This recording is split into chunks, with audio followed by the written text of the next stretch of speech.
What's up, Mod Squad? MOB back with another Division 2 build breakdown video. So in today's video I'll be giving you a breakdown of my DPS hybrid PVE assault rifle build. That's right guys, I'm bringing you a PVE build. That is a rarity on this channel, but hey, you have to PVE to PvP, and seeing as PvP is in such a bad state right now, I've been doing more PvE. Now I use this build mainly for doing solo challenging missions and level 4 control points. This build's also great for a team because with it being a hybrid, I'm also able to play a support role and do damage at the same time. The reason I say this is a hybrid is because it's capable of high amounts of damage, ripping through elite NPCs, and it also has great survivability, not only for myself but my teammates. Now with talks of upcoming changes and possible buffs to skills and skill power, I wanted to make a build that did a good amount of damage and had great survivability, and allows you to switch up your skills when needed and have them be useful because you have enough skill power to unlock the mod room. This build also works great with both the sharpshooter and the survivalist specialist. Using the survivalist specialist will boost your survivability even more due to the perks like the armor kit, which allows you to heal over time. Combining that with your chem launcher, as you will see in the clips in the video, gives you one hell of a good heal. Another perk you'll gain from survivalist is 15% protection from elites, so you'll feel tankier against the hardest hitting enemies in the game. And on top of that, if you choose to use the seeker mines that heal you, the survivalist gives you a mod which increases the seeker mines healing. With this build, combining healing skills makes it ridiculously hard for you to be killed and allows you to be a DPS healer if needed. Now if you have a more sit back playstyle when it comes to PvE content, then you could use the sharpshooter specialist, which gives you an extra 25% headshot damage, helping you do a lot more damage to those elite NPCs. Headshots are also easier to hit because of the added 30% stability you gain from the specialist. So with all that said, let's get into the build. So we have the P416 right here guys, not the highest base damage roll I've ever had. Still looking for the military G3 version. We are running Optimist and Extra on here. The reason we're running Extra is so we can get more damage out of Optimist. I'm going to go over the attachments right now. I want you guys to pause the video if you want to look at them in greater detail. I will say we're using the optimal range scope so we can get the extra 25% headshot damage from the Nemesis sniper. So those are the attachments. Like I said, pause the video to check over those. I literally got the Nemesis sniper the day before I made this video. So I have now switched to the survivalist specialist because, you know, I don't need the sharpshooter for the extra 25% headshot damage now because obviously I'm getting it from the Nemesis sniper. I will say running your sidearm, run a sidearm as you'll see right here that has overlap on it. It's just going to help you out with weapon handling, which, you know, you can never get enough weapon handling. It's going to help you hit those headshots a lot easier as well. So getting into the build right now, we're going to start off with a mask. Our one piece of provenance right here for 10% skill power. We have skill power, damage to elites, and hard hitting. This is where you're going to get majority of your damage to elites from. Pretty good mask, but I don't think that is the highest damage to elites roll you could get. Moving on to the chest piece, the one piece defenderist for the 10% assault rifle damage. We have skill power, a low weapon damage roll right there. We have armor, unstoppable force, and then 10% damage to elites from hard hitting. Pretty good roll on the chest piece. A shame the weapon damage is so low. And then we have our blue mod right here with health on it, armor on kill. Although it says it has armor on kill, I'm not really noticing that happening in the PvE content. Our holster is the Douglas and Hardening for the 5% accuracy. We have a high skill power roll right there, and then 15% headshot damage from precise. Now moving on to our backpack, our first piece out of two pieces of Gilligard. We have total armor, cooldown reduction, and skill power. On the ropes is our talent. Weapon damage is increased by 25% while all skills are on cooldown. We also have hard hitting for the extra damage to elites. It's always great to squeeze it in wherever you can. We have a defense mod, of course, we're going to stack that with armor. And then we have a utility mod for extra skill power. Now where these utility mods are, if you have a certain skill that you want to spec into, these utility mods are great because you obviously can get like chem skill power, pulse skill power, and things like that.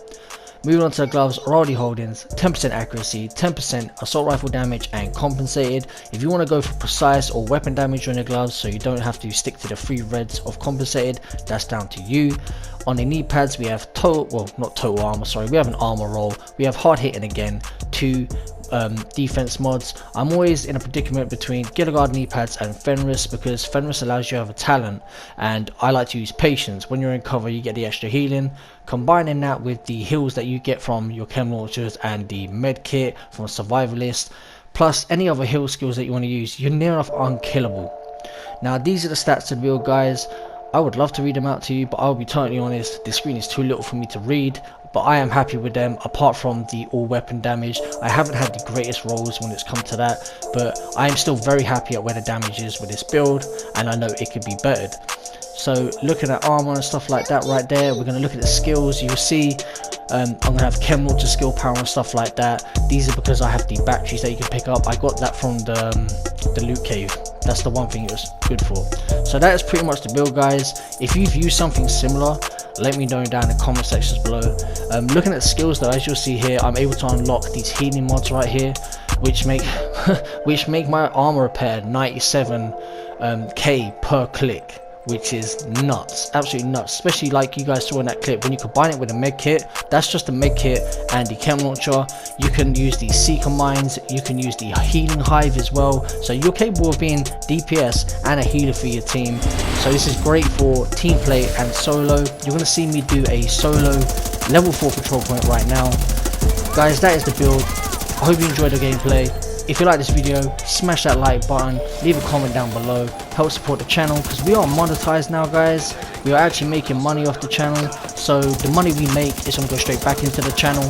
I have a list of things I want to get to put into the channel. Top of the list is the Elgato, next on the list is the webcam, so we can get to streaming on a regular basis, and you guys will feel, you know, more engaged with me, I think, if I got a webcam.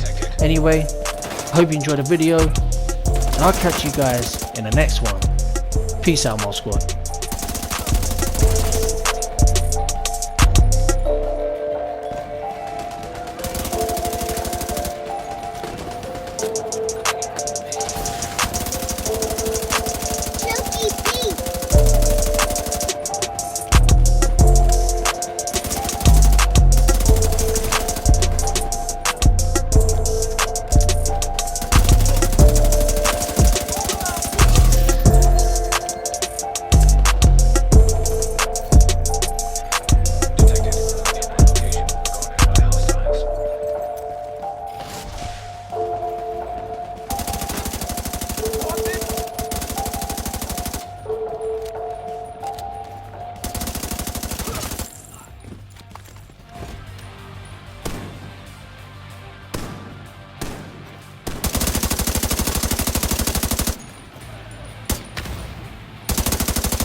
detected.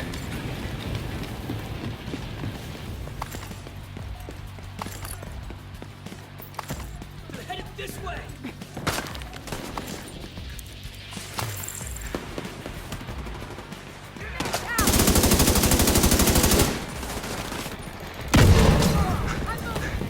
I got you back.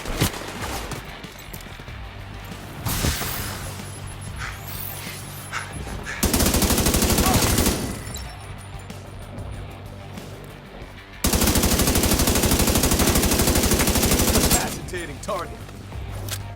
Danger close!